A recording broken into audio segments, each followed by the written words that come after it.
تمام تعریفیں، حمد اور ثنا اللہ تعالیٰ جل مجدہ الکریم کے لیے۔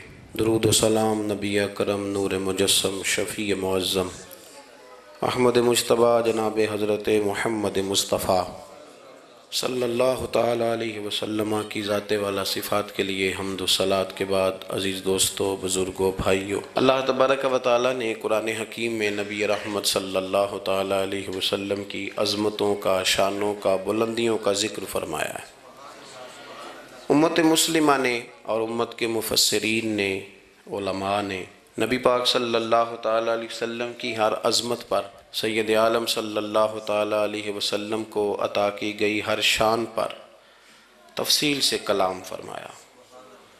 ہمارے بزرگوں نے سید عالم علیہ السلام کی عظمتوں کو کھول کھول کر امت کو سنایا اور بتایا، لیکن پھر بھی بہت سارے پہلو تشنہ ہیں، اور جیسے جیسے وقت گزرتا جائے گا امت تک حضور سید عالم علیہ السلام کی عظمتوں کو پہنچایا جاتا رہے گا اور لوگ اس سے استفادہ کرتے رہیں گے۔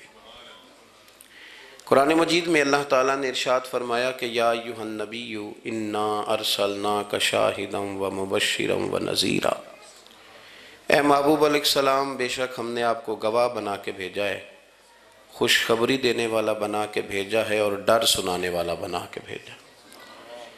پھر فرمایا وَدَاعِيًا إِلَى اللَّهِ بِإِذْنِهِ، اور ہم نے آپ کو اللہ کی طرف دعوت دینے والا بنا کے بھیجا ہے اس کے اذن کے ساتھ، وَسِرَاجًا مُنِيرًا، اور آپ کو چمکتا ہوا آفتاب بنا کے بھیجا ہے۔ دنیا کے اندر انسان میں جو چیز اسے رغبت دیتی ہے، جو اس کو عمل پر ابھارتی ہے، وہ اس کا عقیدہ اور اس کی سوچ ہوتی ہے۔ انسان کے جو افکار ہوتے ہیں نا، جو اس کی سوچیں ہوتی ہیں، وہ اس کے عمل کو مرتب کرتی ہیں۔ انسان کا جس طرح کا نظریہ ہوتا ہے، پھر وہ زندگی میں عمل بھی اسی طرح کے کرتا ہے، لوگوں کے بیچ رہ کے وہ وقت بھی اسی طرح ہی گزارتا ہے۔ قریش مکہ اور حضور سید عالم صلی اللہ تعالیٰ علیہ وسلم سے جو پہلے کے لوگ تھے، ان کے افکار بہت ساری خرابیوں کا شکار ہو گئے تھے، فکری کمزوریاں پیدا ہو گئی تھیں، مختلف قسم کی اوہام پرستی کا وہ شکار تھے، توہمات میں الجھ گئے تھے۔ حج کا موقع آیا ہے تو اب انہوں نے قبولیت کا یہ نظریہ گھڑ لیا ہے کہ ننگے ہو کے معاذ اللہ طواف کریں گے بیت اللہ کا۔ قربانی کا موقع آیا ہے تو جانوروں کا خون دیواروں کے ساتھ لگائیں گے خانہ کعبہ کی۔ اور قرآن حکیم ہمیں یہ بھی بتلاتا ہے کہ جب حج کر کے لوٹتے ہیں تو اب دروازوں سے نہیں گزرنا، اب ہم نے کوئی اور رستے پھلانگ کے گھروں میں آنا ہے، اس لیے کہ ہم نیک ہو کے آئیں۔ تو مختلف قسم کی توہمات انہوں نے گڑھ لی تھی، اللہ تبارک و تعالیٰ کی ذات کے بارے میں بھی، انبیاء کرام علیہ السلام کے بارے میں بھی۔ قرآن مجید ہمیں کہتا ہے کہ یہودیوں نے جناب عزیر علیہ السلام کو اللہ کا بیٹا کہا، عیسائیوں نے معاذ اللہ حضرت عیسیٰ علیہ السلام کو اللہ کا بیٹا کہا۔ تو افکار کے اندر جب انسان کے بہت زیادہ خرابیاں آ جاتی ہیں، یعنی ایک آدمی کا ذہن بن گیا نا سارے لوگ چور ہی ہیں، تو پھر کسی سے دوستی کرنا، کسی کے ساتھ چلنا، وقت گزارنا اس کے لیے دشوار ہی نہیں، محال بھی ہو جاتا ہے۔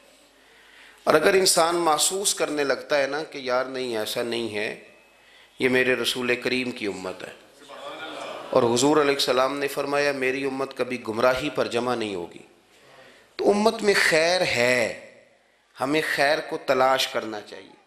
پھر انسان آہستہ آہستہ نرم ہونے لگتا ہے، لوگوں کو گنجائش دینے لگتا ہے، اور ان کی باتوں کو، ان کی کمزوریوں پر وہ استدلال کرتا ہے کہ یہاں کمزور پڑ گئے ہوں گے، یہاں یہ مسئلہ ہو گیا ہوگا۔ وہ کسی نے کہا تھا کہ جانے کس عمر میں جائے گی یہ عادت میری، روٹھنا اس سے تو اوروں سے الجھتے پھرنا۔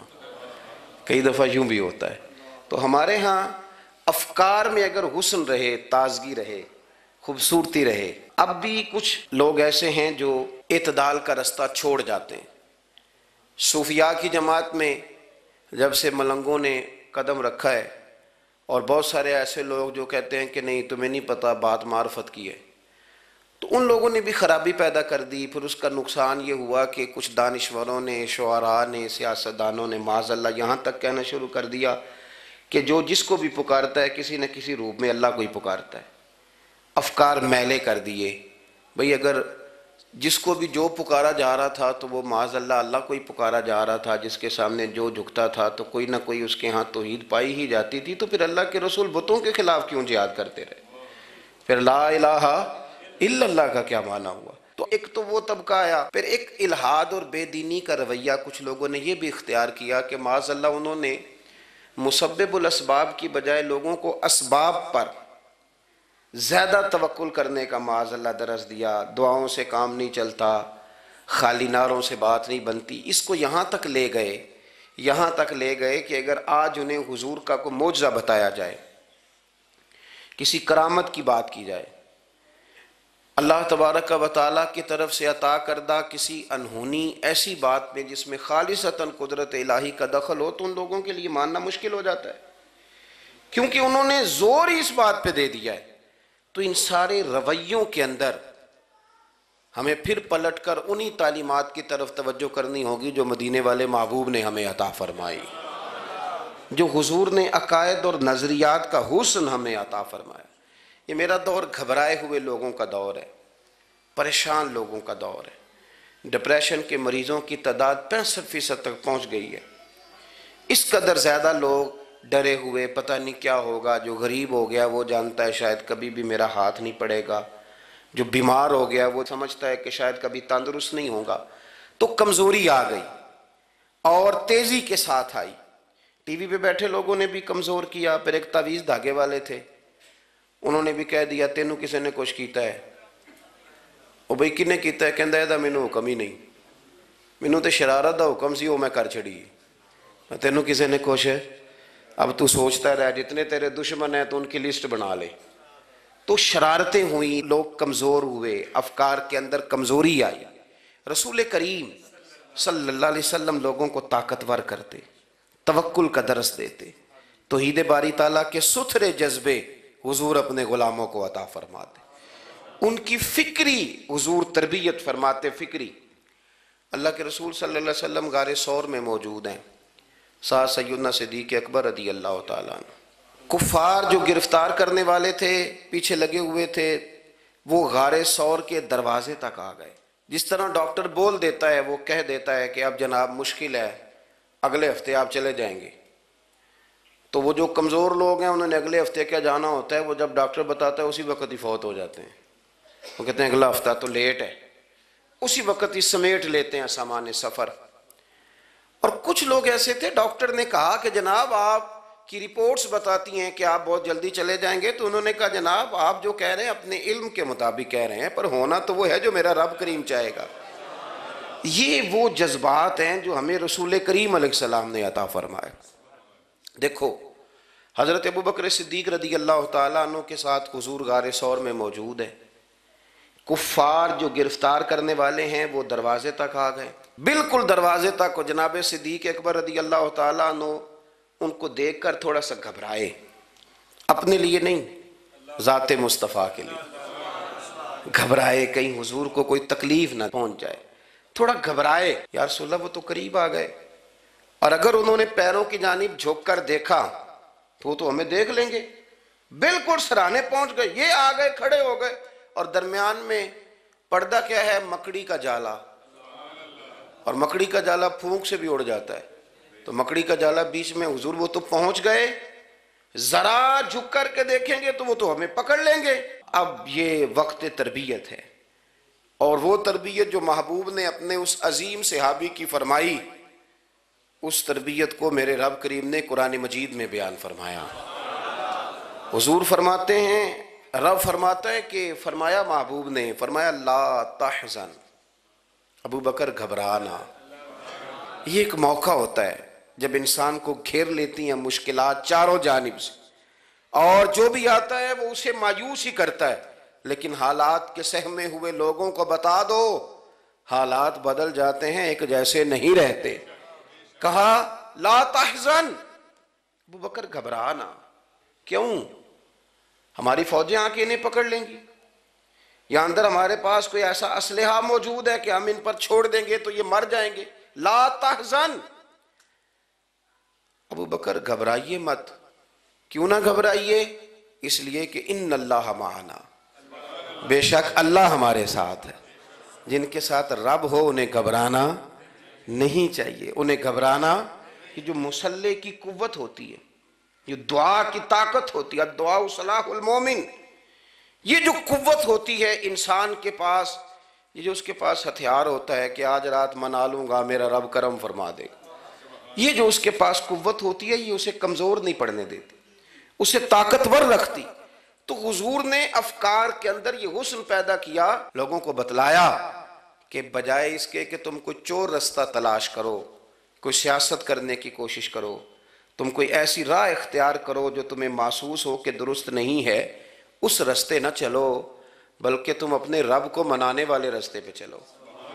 اور ترمذی شریف میں حدیث ہے، حضرت انس بن مالک رضی اللہ تعالیٰ عنہ فرمانے لگے کہ کریم محبوب علیہ السلام فرماتے ہیں کہ اپنے دکھڑے دنیا داروں کو نہ بتانا، سیٹھوں، نوابوں، چودھریوں، چاپلوسی کرنے کی ضرورت کوئی نہیں. اپنے دکھڑے دنیا داروں کو نہ بتانا ورنہ اللہ تمہیں کبھی غنی نہیں فرمائے گا. فرمایا اپنے دکھ اپنے رب کریم کی بارگاہ میں عرض کرنا، جلدی یا دیر سے اللہ تمہیں لوگوں سے بے نیاز کر دے گا. تربیت فرمائی. ہم لوگوں نے تیزی سے اپنے آپ کو کمزور کیا ہے، توجہ کا مرکز دنیا دار. وہ اکبر الہآبادی نے کہا تھا کہ مصیبت میں بھی اب یاد خدا ہم کو نہیں آتی، دعا منہ سے نہ نکلی جیبوں سے عرضیاں نکلی. اب بھی نہ لوگ درخواستیں جمع کراتے ہیں، دعائیں نہیں کرتے. تو بھائی ایک تو یہ کہ توحید باری تعالیٰ کے بارے میں اصل نظریات، افکار کا حسن، پاکیزگی، اور آپ کا اپنے رب کی جانب پورا توجہ کرنا. ہمارے ہاں اب تو خیر کرامتیں فیس بک پہ آتی ہیں اور لوگ اس کا سوال بھی بڑا تگڑا کر کے کرتے ہیں. اور جو بچے چھوٹے موٹے ہماری طرح طالب علم ہوتے ہیں، کچھ کتابیں پڑھنے والے دین کے، وہ کئی دفعہ الجھ جاتے ہیں کہ اب اس کو ٹیلی کیسے کریں، ساتھ کیسے جوڑیں. ایسی کرامتیں اور کرامت بیان کرنا بھی لوگوں نے ذمہ داری سمجھ لیا ہے، حالانکہ جڑے محرم راز حقیقت دے وہ تے راز حقیقت کھول دے ہی نہیں. اے جنہ ویکھیا نہیں او کرن گلاں، جنہ ویکھ لیا او تے بول دے ہی نہیں، تو بات ہی نہیں کرتے. تو کرامت نا جوڑ جاڑ کے نا کہیں فٹ کی جاتی ہے. آپ کو بخاری مسلم میں حدیث ملے گی، کوئی بھی ایسی اوہام پرستی، کوئی بھی ایسا نظریہ، کوئی بھی ایسی بات جو ذہن کو منتشر کرے، یعنی ابھی تک لوگ کہہ دیتے ہیں ہمارے کہ وہ کالی بلی رستہ کاٹ گئی تھی، تو معاملہ بڑا. میں ملتان شریف پہنچا تو مجھے وہاں ایک میرے سنگی کہنے لگے، بڑا پرانا ان سے ربط ہے، کہنے لگے کہ میں نے آج نہ تجربہ کیا ہے، ویسے واقعی کالی بلی رستہ کاٹی ہے تو مشکل ہو گئی ہے. میں نے انہیں کہا کہ آپ کا تجربہ سجدہ صاحب کا محتاج ہے، آپ کو دوبارہ سے تجربہ کرنا چاہیے. خدا کے بندے کالی بلی رستہ کاٹ جائے تو مشکل ہوتی ہے، تو میرا تو سارے رستے، کئی کالی گاڑیاں رستہ کاٹ گئی ہیں، اب کیا کیا جائے. یہ کمزوری ہے. افکار میں کمزوری نہیں پیدا کریں، کچا پن نہ پیدا کریں، آپ مضبوطی لائیں. بخاری مسلم میں آپ کو حدیث ملے گی، سرور کائنات علیہ السلام کے صاحبزادے جناب ابراہیم علیہ السلام وصال فرما گئے، اور کیفیت یہ تھی کہ انہوں نے حضور کی مقدس گود میں آخری سانس لیا. داڑھی مبارک محبوب کی آنسوؤں سے بھر گئی.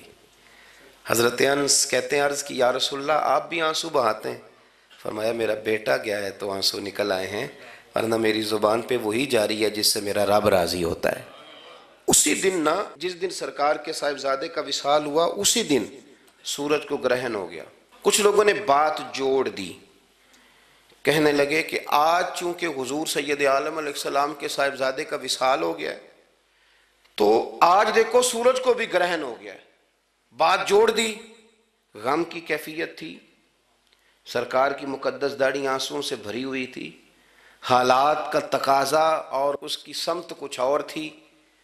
حضور نے جمعے کا انتظار نہیں فرمایا، فرمایا بلاؤ لوگوں کو مسجد میں. لوگ جمع ہو گئے اور صحابہ فرماتے ہیں ہمارے خیال میں یہ تھا کہ یہ موقع نہیں تھا. آج نہ جہاد کے لیے حکم آنا ہے، کس مقصد کے لیے حضور نے طلب فرمایا، لیکن جب ہم گئے اتنا ضروری کام ہے نظریات کا صاف ہونا کہ اللہ کے محبوب نے لوگوں کو اسی دن بلا کے فرمایا لوگوں سنو، سورج اور چاند کو جب گرہن لگے تو استغفار پڑھا کرو، تسبیحات کیا کرو، نوافل ادا کیا کرو، اللہ کے حضور حاضر ہوا کرو. فرمایا یہ سورج اور چاند کو جب گرہن لگے تو یہ اللہ کی نشانیوں میں سے نشانی ہوتا ہے، کسی بندے کے دنیا سے جانے کا اس کے ساتھ کوئی تعلق نہیں۔ تم نے اپنے ذہن کو ٹھیک رکھنا ہے، افکار کو ٹھیک رکھنا، کسی بھی قسم کی تم نے اوہام پرستی کا شکار نہیں ہو۔ مضبوط رہیں، مضبوط رہیں، اٹھ باندھ کمر کیوں ڈرتا ہے، پھر دیکھو خدا کیا کرتا ہے۔ آپ مضبوط رہیں، جب مضبوط رہیں گے تو انشاءاللہ توانائی اللہ کی طرف سے عطا کر دی جائے۔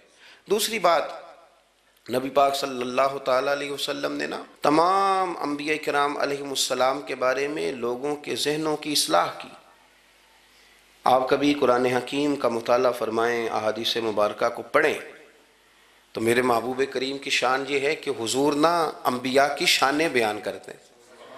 حضرت موسیٰ کلیم اللہ ہیں، کس نے ہمیں بتایا؟ قرآن و حدیث نے بتایا۔ شانیں بیان کی نبیوں کی، عظمتیں بیان کی۔ حضرت ابراہیم خلیل اللہ ہیں، یہ ہمیں قرآن نے بتایا، حضور نے بتایا، لیکن ساتھ ہمیں یہ بھی بتایا کہ ہیں یہ اللہ کے بندے، ہیں یہ اللہ کے رسول۔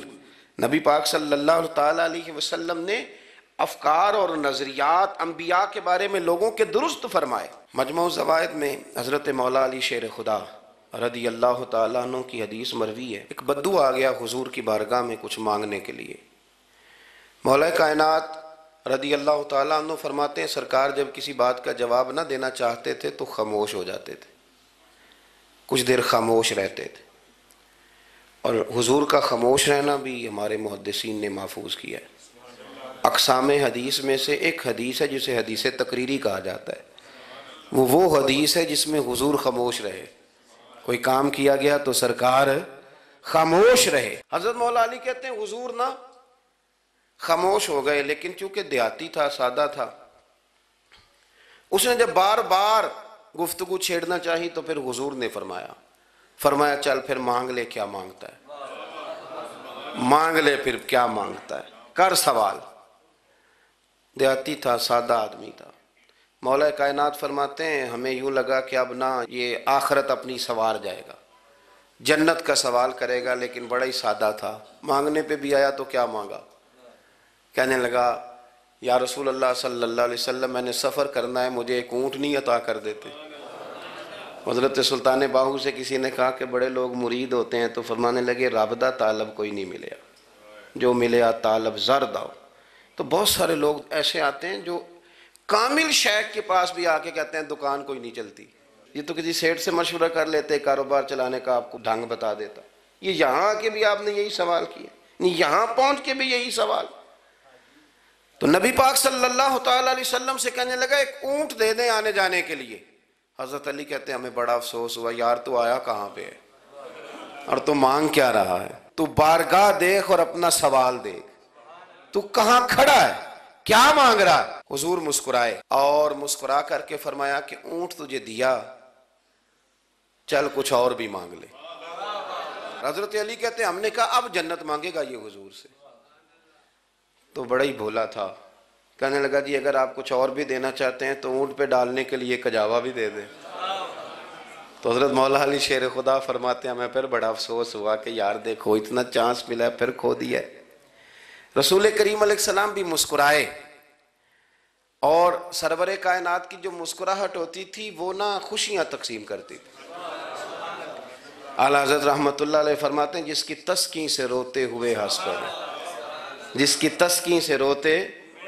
اب یہاں سوال پیدا ہوتا تھا کہ پھر اس مسکراہٹ کے لیے تو انتظار کرنا پڑتا ہوگا کہ حضور مسکرائیں تو روتے ہوئے ہنسیں، تو اگلا شعر بھی ہے اور جواب بھی ہے۔ فرمانے لگے جس کی تسکین سے روتے ہوئے ہنس پڑیں اس تبسم کی عادت پہ لاکھوں سلام۔ یہ تو عادت ہے حضور کی، یہ تو عادت ہے مسکراتے رہنا۔ تو حضور بھی زیر لب مسکرائے۔ تیسری دفعہ میرے کریم نے پھر فرمایا چل مانگ لے کچھ، تجھے ایک چانس اور دیتے ہیں۔ پر مولا کائنات فرماتے ہیں بڑا ہی بھولا تھا، تیسرا چانس ملا، گویا گولڈن چانس ملا، لیکن پھر بھی وہیں کا وہیں رہ گیا۔ کہنے لگا ٹھیک ہے اگر آپ کچھ اور بھی دینا چاہتے ہیں تو میرا سفر لمبا ہے، آنے جانے کا خرچہ بھی دے دے۔ اللہ اکبر۔ اب حضور عقائد کی بابت بتانے لگے کہ رسالت کے بارے میں، محبوب کے بارے میں عقیدہ کیسا ہونا چاہیے؟ تو حضور علیہ السلام فرمانے لگے تجھ سے تو وہ بنی اسرائیل کی بڑھیا ہی اچھی تھی۔ یا رسول اللہ صلی اللہ علیہ وسلم کون سی؟ تو حضور فرمانے لگے جناب موسیٰ علیہ السلام کو حکم ہوا ہجرت کریں، تو آپ جانے لگے، تو پھر ارشاد خداوندی ہوا کہ جہاں حضرت یوسف علیہ السلام مدفون ہے، آپ کا مزار پر انوار ہے، اگر آپ کو جانا ہے تو پھر ان کے تابوت کو بھی آپ نکال کر کے ساتھ لے جائیں۔ حضرت سیدنا موسیٰ علیہ السلام نے لوگوں سے پوچھا تمہیں پتہ ہے جناب یوسف کا مزار کہاں ہے؟ کسی کو نہیں پتا، ایک بوڑھی اماں ہے ضعیف العمر، اس کو خبر ہے۔ حضرت موسیٰ علیہ السلام نے اس سے کہا اماں تو بتائے گی کہ حضرت یوسف کا مزار کہاں ہے؟ تو کہنے لگی بتاؤں گی پر مفت نہیں بتاؤں گی، یہ حضور بیان کر رہے ہیں، بتاؤں گی پر فری میں نہیں بتاؤں گی، میں نا مفت تھوڑی بتاؤں گی۔ فرمایا چل تو اپنی قیمت بتا بتانے کی، تو کہنے لگی میں اس شرط پہ جناب یوسف کے مزار کا پتہ بتاؤں گی کہ آپ مجھے جنت میں وہ والا گھر دیں گے جس کے پڑوسی جناب موسیٰ علیہ السلام ہو۔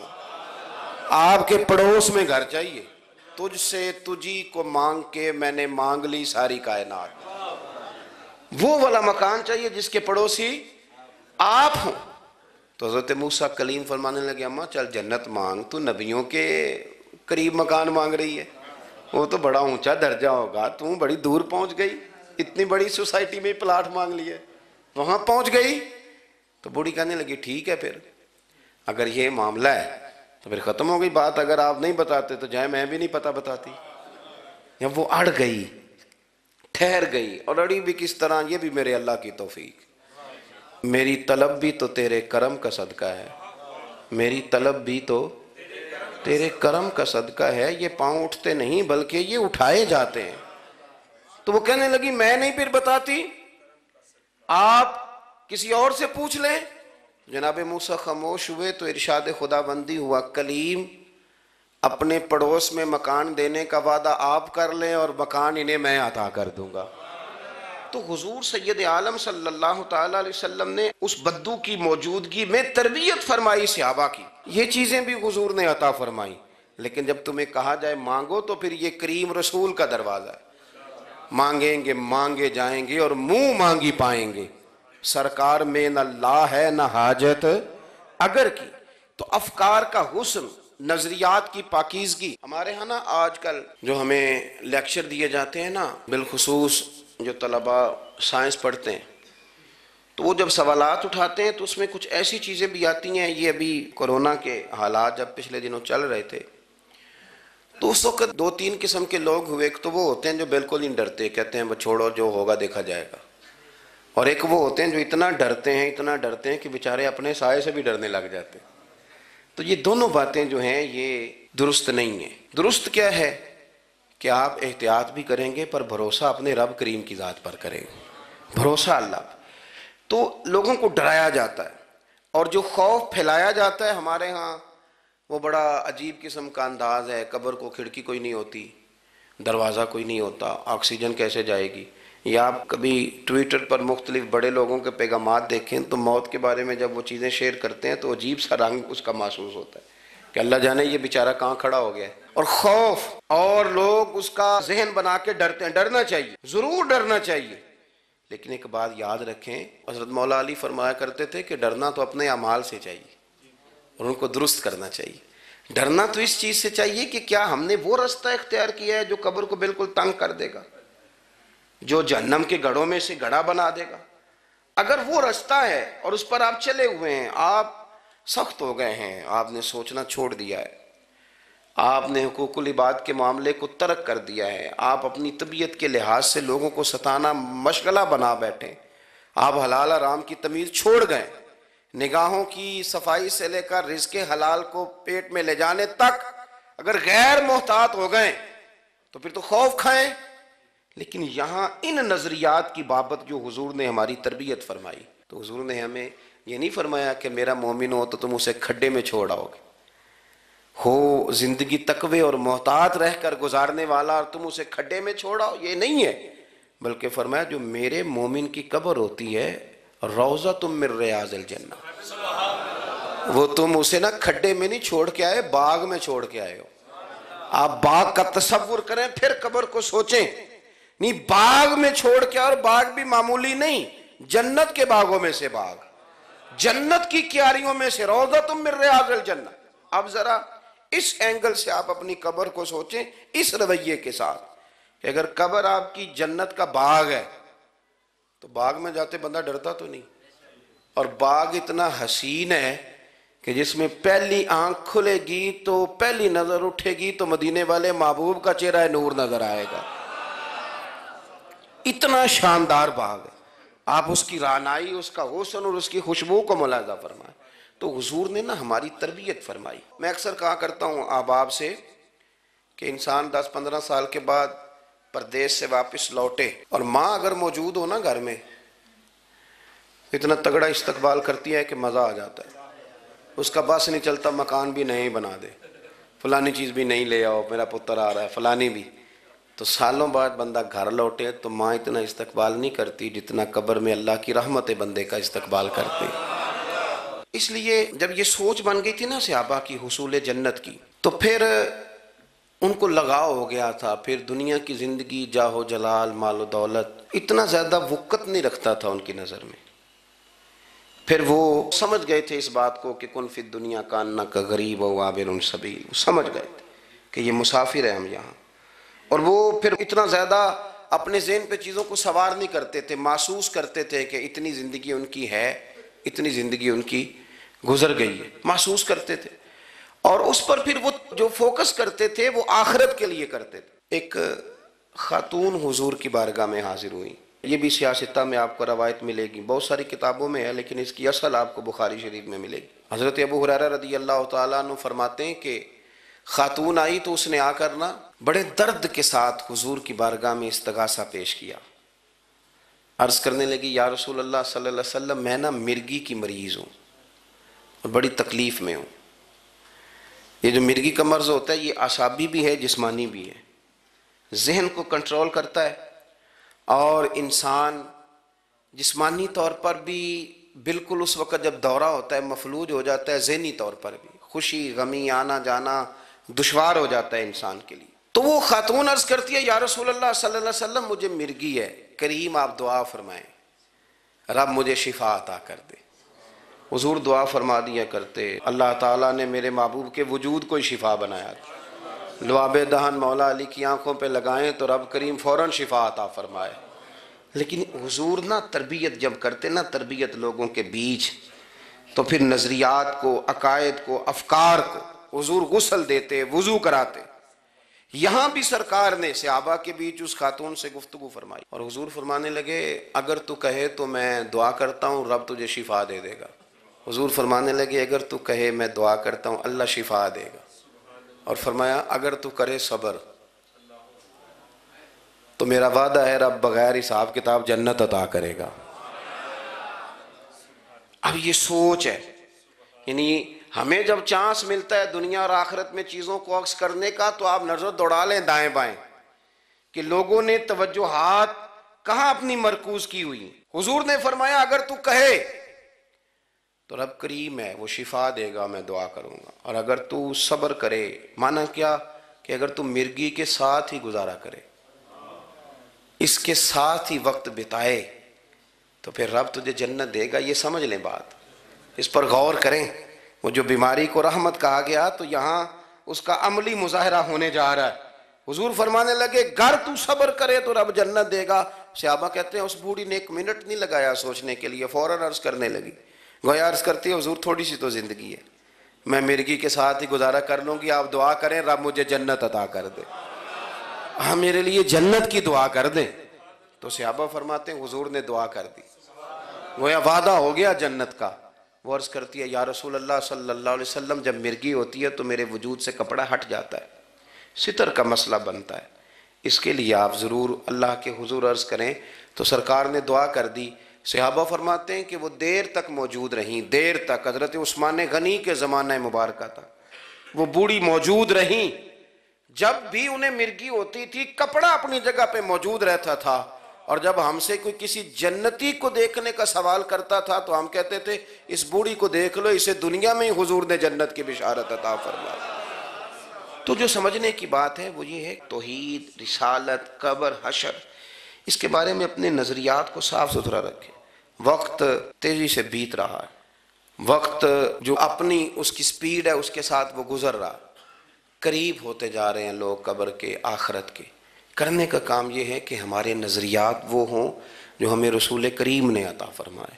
حضرت فاروق اعظم رضی اللہ تعالیٰ عنہ جیسے دلیر آدمی حضور کے مقدس وجود پر موٹے بان کی چارپائی کے نشان دے کے جب روئے ہیں تو حضور نے وہاں بھی تربیت فرمائی ہے۔ فرمایا عمر کیا تم پسند نہیں کرتے کہ اللہ آخرت کی ساری شانیں ہمیں ہی عطا کرے، اور دنیا میں ہم تھوڑی سی مشکل دیکھ لیں تو ان چیزوں کو ہم نے سمجھنا ہے۔ یہ چیزیں ہمیں جینے میں آسانی پیدا کریں گی، ہمارے لیے مددگار ثابت ہوں گی، ہمارے افکار کو یہ تازہ رکھیں گے۔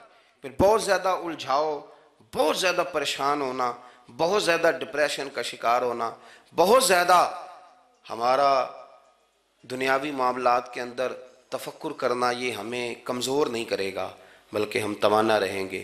اللہ کے حضور دعا ہے مالک کریم کہی ہوئی باتوں کو قبولیت کا درجہ عطا فرمائے۔ دوران گفتگو جام بھول گئے، اللہ ہمارے ساتھ درگزر والا معاملہ فرمائے۔ آخر دعوانا